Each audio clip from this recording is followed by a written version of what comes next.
Olá, meu nome é Marcelo Gava, eu sou médico assistente da disciplina de Urologia da Faculdade de Medicina do ABC e coordenador da equipe de Urologia do Instituto Ideia Fértil.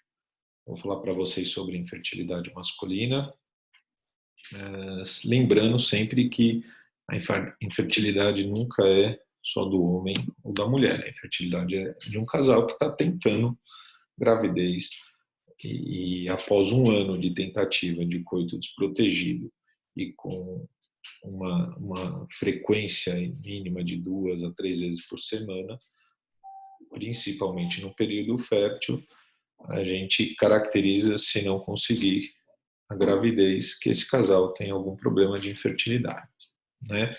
15% dos casais nos dias atuais apresentam alguma dificuldade para conseguir ter filhos, sabendo que nos casais sem problema de fertilidade, em até 90% das vezes a gravidez ocorre dentro desse período de um ano.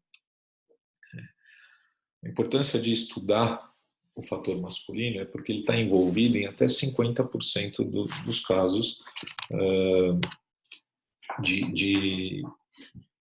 dos casais que estão com problema de infertilidade, né? Outros 50% estão associados a fatores da mulher e existe em torno de 10 a 20% de associação entre os dois tendo algum problema de fertilidade, né? Para a gente entender melhor, conhecer melhor as questões de infertilidade no homem, precisamos saber, lembrar que o gameta masculino é o espermatozoide e entender como é que esse espermatozoide vai, desde a sua produção, realizar a fecundação no óvulo da mulher para aí sim iniciar ter o embrião e a partir disso ter a gravidez. Então vamos conhecer como é que é essa produção de espermatozoide para poder facilitar o entendimento das causas que levam à infertilidade do homem, né? Lembrando que os espermatozoides são produzidos no testículo e são estimulados e o testículo é estimulado por hormônio para iniciar a produção de espermatozoide, né? Os hormônios produzidos e que vão atuar nas células do testículo são o FSH e o LH. O LH estimula as células de Leydig a estar produzindo testosterona. E o FSH estimula as células germinativas juntamente com a testosterona a estar produzindo os espermatozoides, né? E a produção de testosterona e a produção de inibina pelas células de Sertoli fazem um feedback negativo, fazendo assim então com que a gente não tenha uma produção acima do normal de FSH e de LH, justamente por esse feedback negativo, né? Quando a gente tem então um mau funcionamento do testículo, a gente não ocorre esse feedback negativo, portanto aumentando o FSH e o LH, mostrando justamente que a produção de espermatozoide pelas células germinativas não estão normais, né? Então esses espermatozoides são produzidos aqui no testículo pelas células germinativas, e lembrando que o testículo é constituído principalmente pela célula germinativa e as células de Sertoli, que dão sustentação para essas células germinativas, formando os túbulos seminíferos. E as células de Leydig também constituem as células do testículo, e a importância das células de Leydig é a produção de testosterona nesse mecanismo de estimulação do testículo a estar produzindo o espermatozoide. O espermatozoide, então, ele é produzido no testículo pela estimulação hormonal, né, pelos hormônios produzidos na hipófise.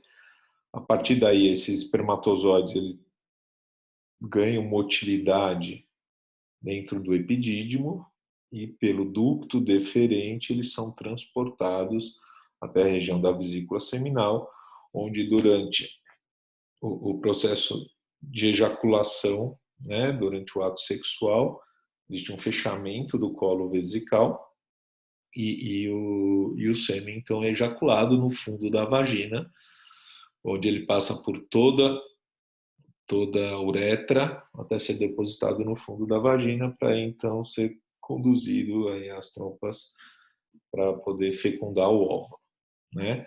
Então, eu tendo aqui um problema no transporte do espermatozoide, né, que hoje em dia a gente sabe que a principal causa é a realização de vasectomia, interrompe essa produção, interrompe que o espermatozoide seja levado até o líquido seminal para poder ser ejaculado, né? Se eu tenho um problema também no fechamento do colo vesical, em vez desse sêmen ser ejaculado, ele vai para a bexiga. Eu posso ter uma obstrução também em nível prostática, por um cisto ou obstrução dos ductos ejaculadores, impedindo também que esses espermatozoides saiam, né? E também lembrar que existem patologias penianas que fazem com que o orifício do pênis não esteja no meato, na glande, também dificultando que esse sêmen seja depositado no fundo vaginal. Isso nos dias atuais é mais difícil, se um indivíduo ele passa durante a infância por pediatra, porque ele também vai urinar de forma anormal, né? Se o orifício da uretra está na região escrotal, ou na região do pênis embaixo, também existem anomalias relacionadas à micção, tá? Então, aqui para conhecer também toda essa parte, lembrar quando a gente for explicar os fatores que podem levar a problema de fertilidade do homem, né? Para mostrar aqui para vocês a arquitetura do testículo, onde estão os túbulos seminíferos, né, que eu comentei, a constituição, e aí esses espermatozoides são produzidos nos túbulos seminíferos, conduzidos pelo epidídimo até chegarem no deferente e serem conduzidos para a vesícula seminal, onde são depositados até que tenha uma ejaculação, né?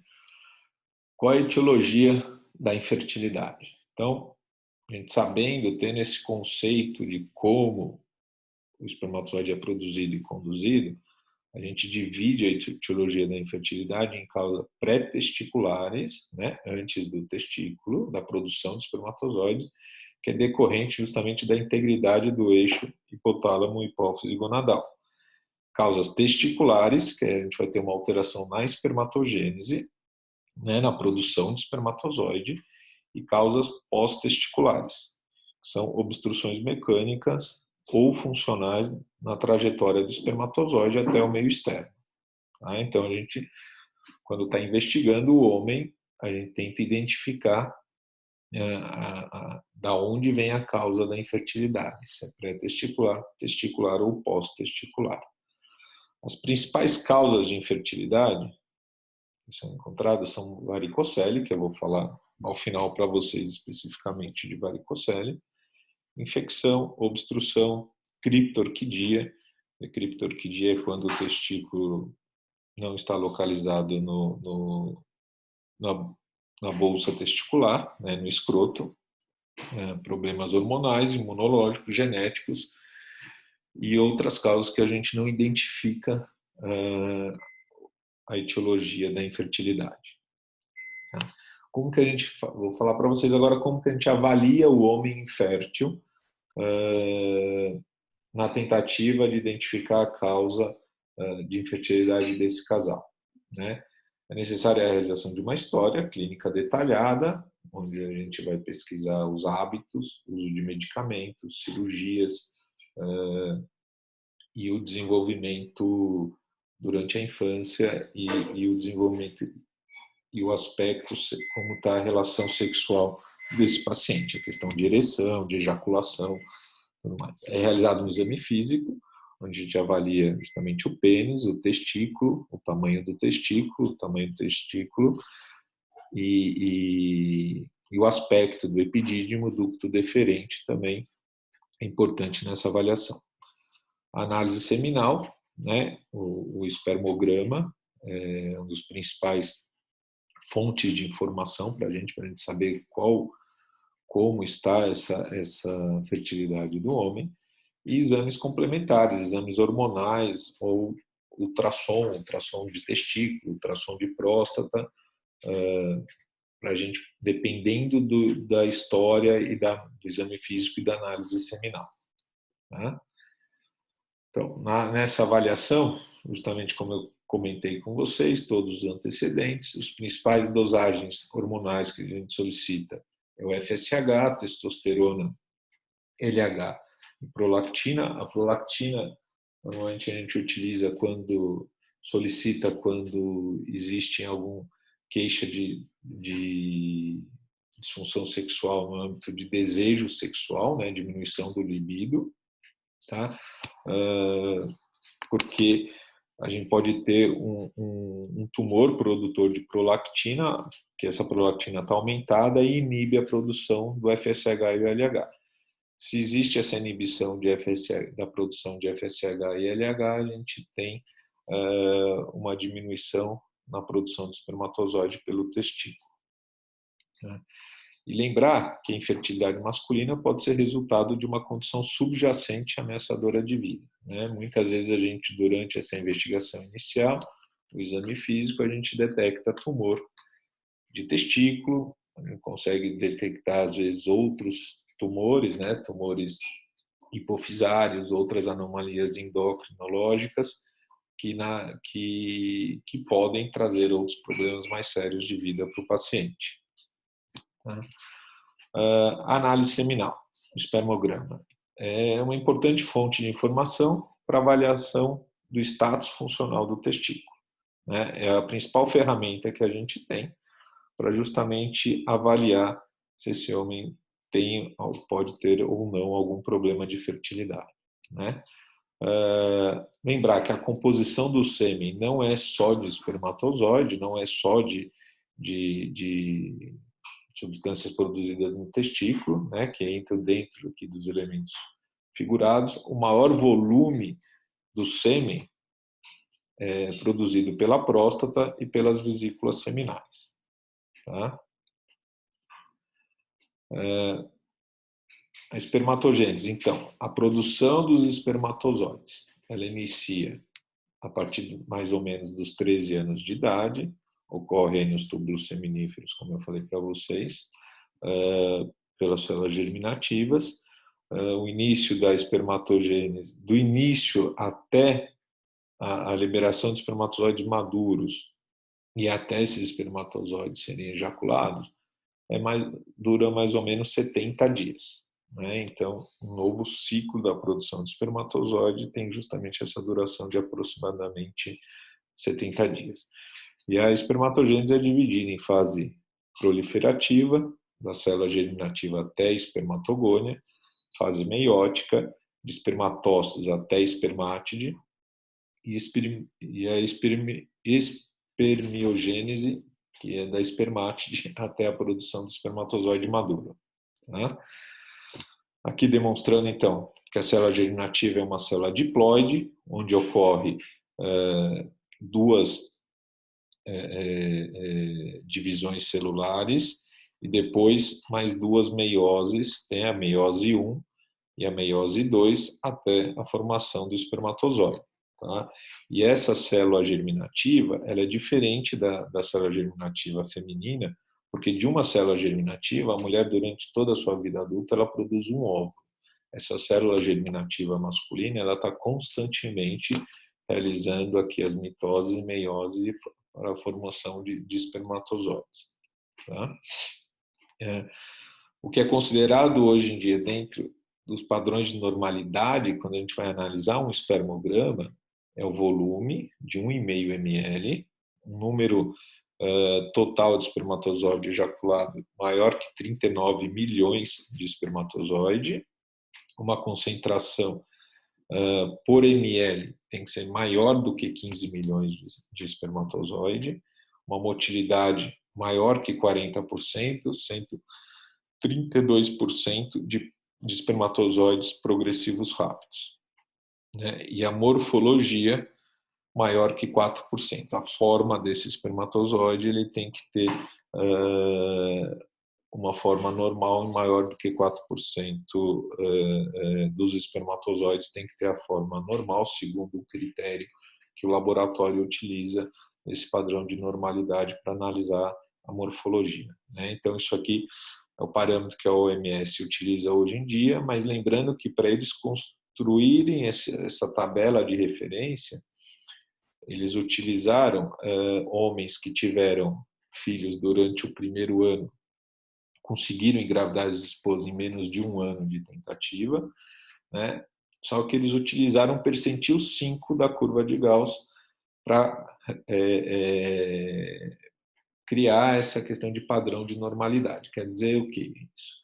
Que existiram homens com espermogramas de qualidade pior, que conseguiram engravidar sem problema, mas que a grande maioria, 95% dos homens, tiveram espermograma com valores bem maiores do que o que é utilizado hoje com esse critério de normalidade pela Organização Mundial de Saúde. Tá? É necessário aí o conhecimento um pouco de como a gente classifica muitas vezes esse espermograma. A aspermia é quando eu tenho ausência de sêmen, né? Hipospermia é quando o volume seminal ejaculado é menor do que 1,5 ml. Normozoospermia é quando eu tenho um espermograma normal. Oligozoospermia é quando eu tenho um espermograma com menos de 15 milhões de espermatozoides por ml. Astenozoospermia é quando eu tenho uma alteração de motilidade nos espermatozoides. Teratozoospermia é quando eu tenho uma alteração de morfologia dos espermatozoides.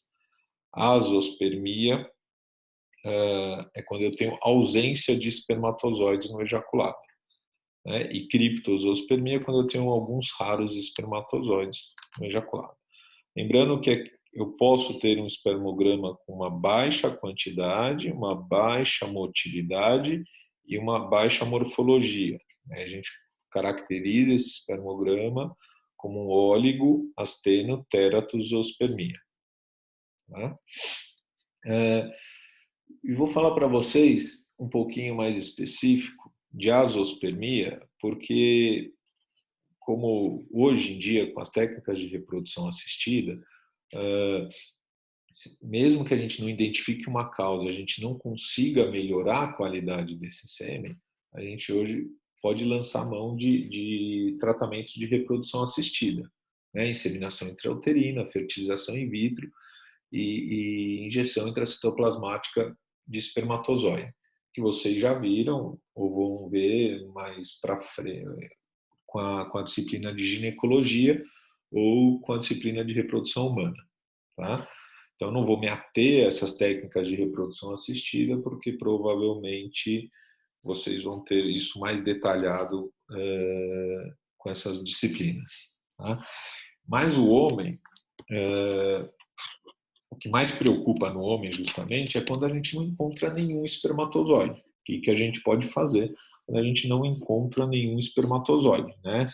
Porque se a gente tiver um espermatozoide, a gente já pode fazer alguma técnica de fertilização in vitro, né? Então, a azoospermia é a ausência de espermatozoides no ejaculado. São necessárias a realização de pelo menos 2 exames, com intervalo mínimo de 15 dias, justamente para a gente pegar esse intervalo de um novo ciclo de espermatogênese. Por quê? Como eu falei para vocês antes, leva mais ou menos 70 dias um ciclo de espermatogênese. E esses 15 dias são necessários para que se consiga um novo ciclo de espermatozoides, porque se a gente tiver algum problema que possa ter atrapalhado a produção de espermatozoides de alguma forma, como infecção, uma febre, algum uso de medicamento, esses 15 dias são suficientes para se pegar esse novo ciclo de espermatozoides, né? Dos homens inférteis, a prevalência da azoospermia é em torno de 10 a 20% e 2% da população em geral estão acometidos aí de azoospermia. Tá? Do mesmo jeito, a gente classifica as azoospermias em obstrutivas, que é pós-testiculares, e as principais causas da azoospermia obstrutiva são obstrução adquirida do deferente, que é pós-vasectomia, obstrução epididimária, pós uma infecção, né?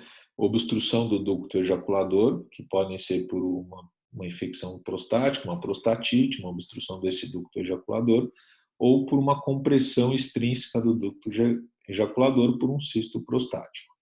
E a genesia congênita do ducto deferente, né? Essa genesia,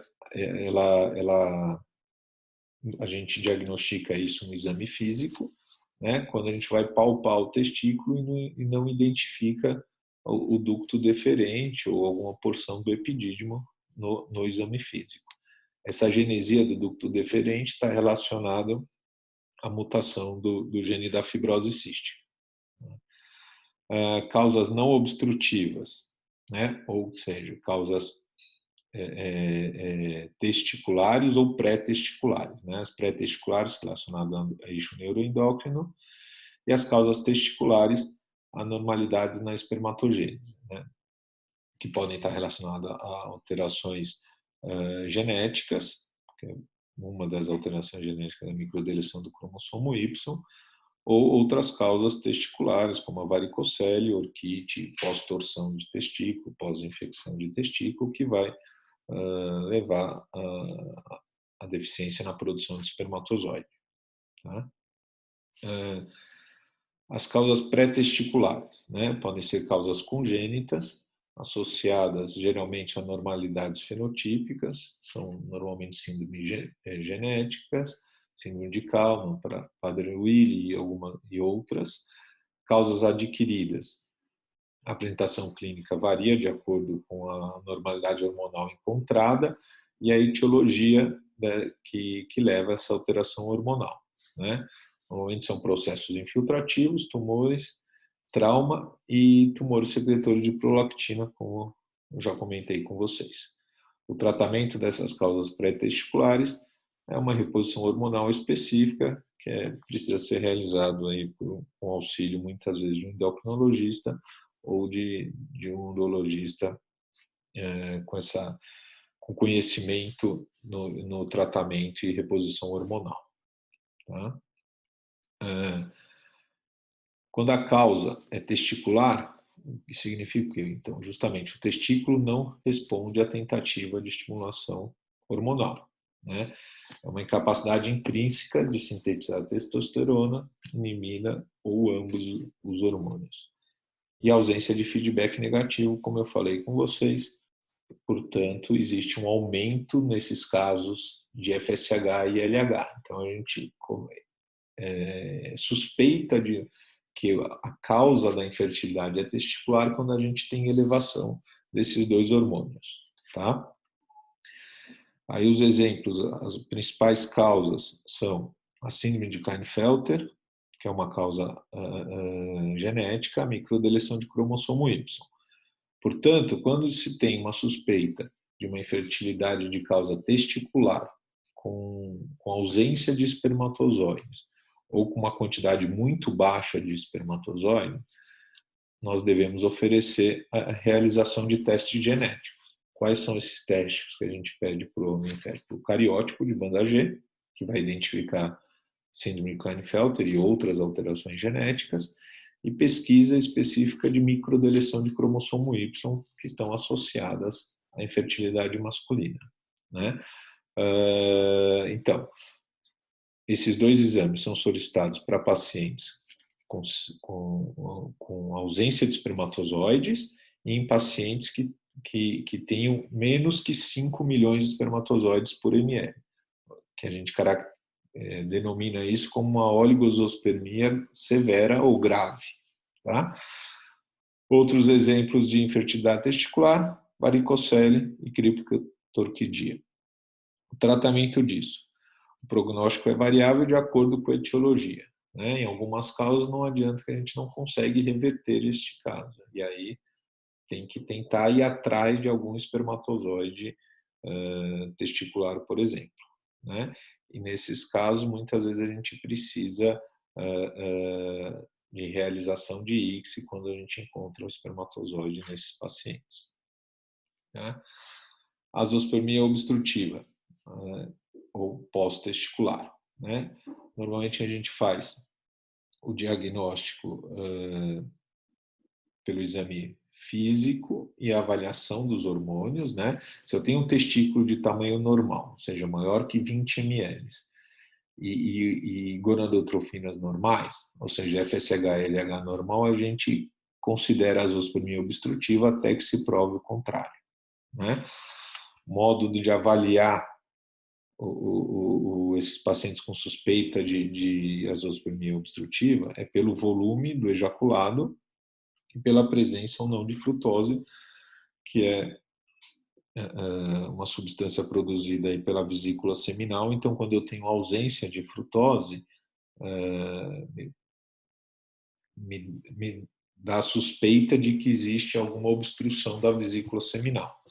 Então, aí a gente passa a ter a suspeita justamente de obstrução do ducto ejaculatório, ausência de vesícula seminal, ejaculação retrógrada, quando eu tenho um volume ejaculado diminuído também, e muitas vezes a gente precisa fazer, então, análise na urina após ejaculação para ver se identifica espermatozoide, ultrassom transretal para ver se identifica algum cisto ou algum sinal como uma vesícula seminal dilatada, e outros exames. A gente pode realizar um exame chamado deferentografia para ver se identifica algum ponto de obstrução desse deferente, para pensar se é possível ou não a reconstrução desse ducto deferente. Tá?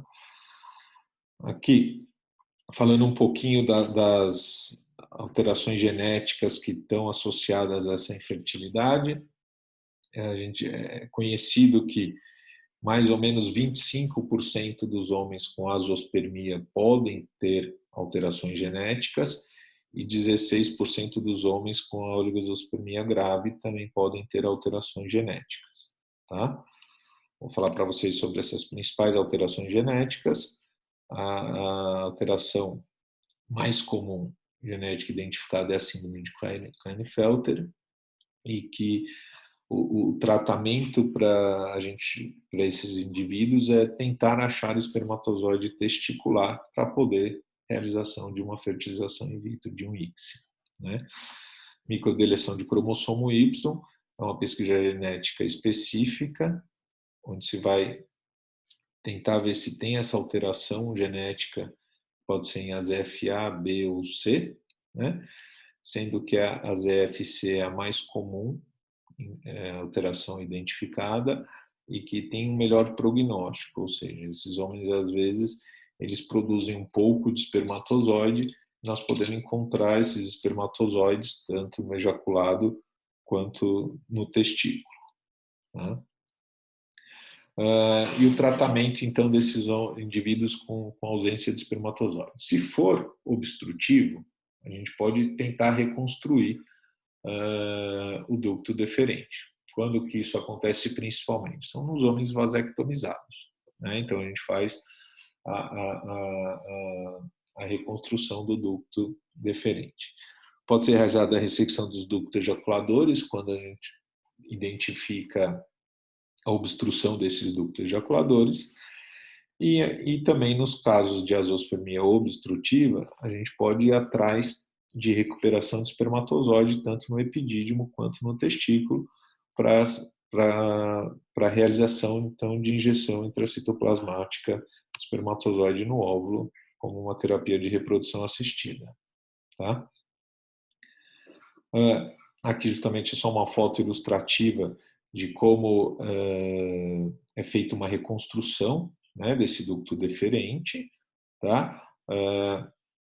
essa reconstrução é feita com microcirurgia, né? É bem delicada e nem sempre tem sucesso, embora a gente tenha boas taxas de sucesso na reconstrução dos ductos deferentes pós-vasectomia. Tá? Até 80% de sucesso a gente consegue em casos selecionados, para que depois esse casal consiga ter filhos normalmente em casa.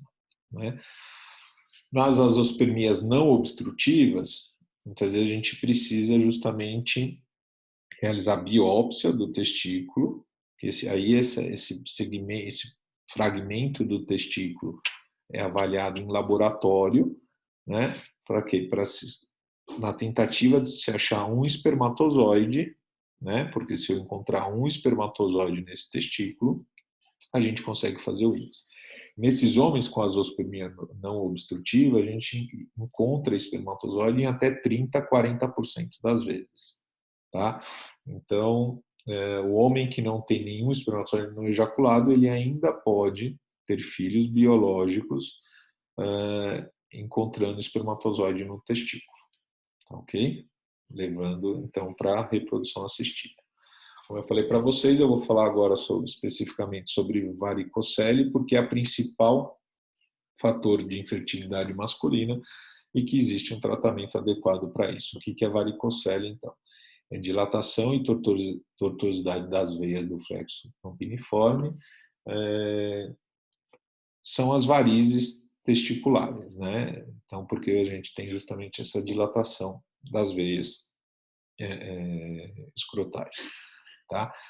Prevalece em 15% da população, sendo que da população infértil, em até 40% é identificado varicocele. 90% ocorre à esquerda e 10% bilateralmente. Raramente ocorre à direita de maneira isolada. Por quê? Porque a veia gonadal esquerda, ela drena para a veia renal, em ângulo reto, e a veia gonadal direita, ela drena para a veia cava e ela tem entre 6 e 10 centímetros a menos do que a veia gonadal esquerda. Portanto, como isso é um defeito das veias, né, um defeito valvular das veias, se eu tenho varicocele à direita, necessariamente a gente tem a varicocele à esquerda. Se eu identifico uma varicocele à direita isolada, eu tenho que fazer uma investigação para ver se não existe alguma compressão dessa veia gonadal direita. Tá? Uma vez presente a varicocele, a regressão é improvável. O diagnóstico é clínico, né? A gente faz o exame físico, deixa o paciente em posição em pé, em posição ortostática, numa sala em temperatura ambiente, né? Não pode estar muito frio, né? A temperatura tem que estar maior que 23 graus, maior que 27 graus, a temperatura da sala, onde a gente vai fazer, examinar, pede para o indivíduo ficar em pé. Se ele ficando em pé e a gente já visualiza essas veias dilatadas do escroto, a gente classifica como grau 3. Se ela é palpável com o indivíduo em pé, ela é classificada em grau 2.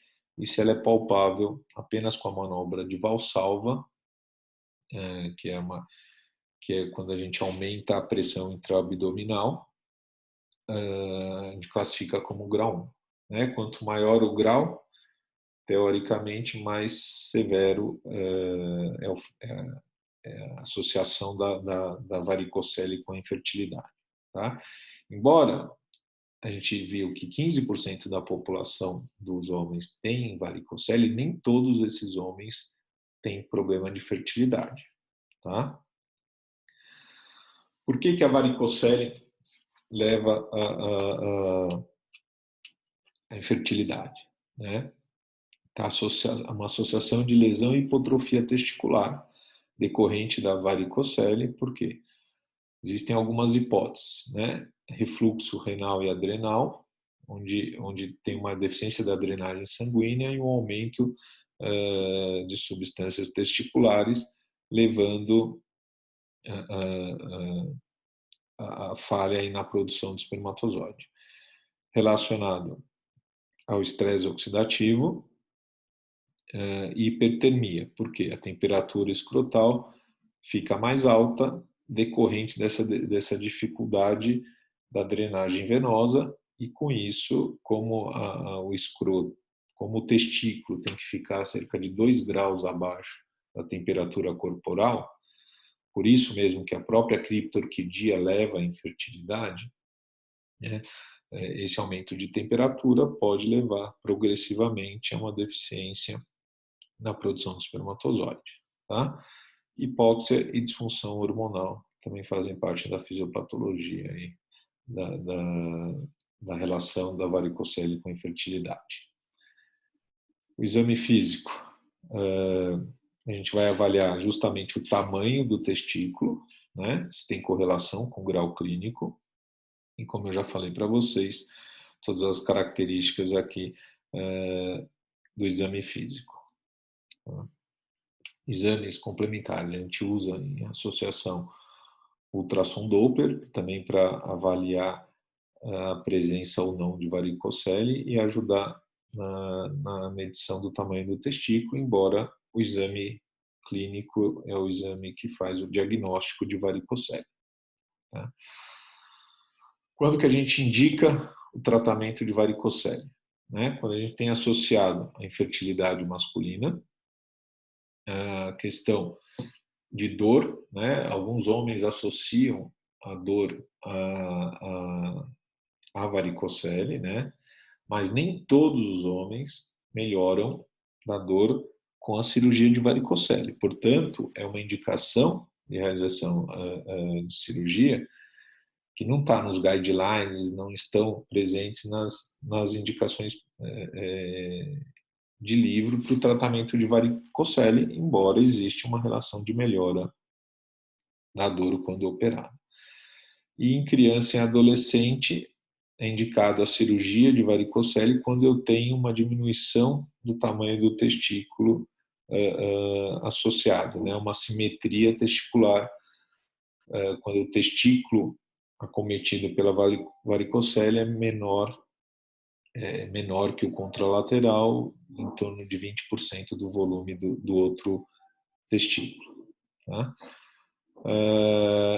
Em relação à infertilidade masculina, a gente indica a correção de tratamento, por quê? Porque existe impacto na contagem de espermatozoides, impacto na fragmentação de DNA, impacto nas taxas de gravidez, pelo custo-efetividade, né? Operar uma varicocele é mais barato do que fazer um tratamento de fertilização, e alguns outros que aí já são mais específicos, que não vem nesse momento aqui da gente estar conversando sobre isso. Então, a gente indica o tratamento para justamente melhorar a qualidade seminal, para que a gente tenha melhores resultados de gravidez. O tratamento cirúrgico é realizado, existem algumas técnicas onde são realizados como tratar essa varicocele, que é a ligadura dessas veias dilatadas, tá? Subinguinal, marmar, que é uma técnica microcirúrgica, é a técnica que é utilizada pelos urologistas que fazem tratamento aí de infertilidade masculina, né? Técnica preconizada como de melhor resultado e com menos complicações, mas também existem as técnicas inguinais, retroperitoneais e tratamento não cirúrgico por oclusão venosa e percutânea. Tá? A gente encontra, fazendo a cirurgia de correção de varicocele, melhora na qualidade seminal, em cerca de 50% a 70% dos pacientes operados, né? Fatores de bom prognóstico para a realização da cirurgia com os melhores resultados é quando eu tenho uma quantidade maior de espermatozoides com mais de 10 milhões por ml, né? E quando eu tenho ausência de atrofia testicular. Em fator de mau prognóstico, quando eu já tenho uma falência testicular detectada aqui pelo FSH, e a gente tem casuísticas mostrando gestação após a cirurgia de varicocele em até 50% dos casos. Mostrando aqui justamente as técnicas cirúrgicas, subinguinal microscópica, né, utilização foi realizada uma incisão pequena na região inguinal, onde a gente tem que identificar e preservar a artéria e fazer a ligadura das veias do cordão inguinal. Então, era isso que eu queria falar para vocês sobre infertilidade masculina. Qualquer coisa, estou à disposição, é só me procurarem aí pela disciplina, pela faculdade ou no Instituto Ideia Fértil, que eu posso tirar dúvidas para vocês. Muito obrigado.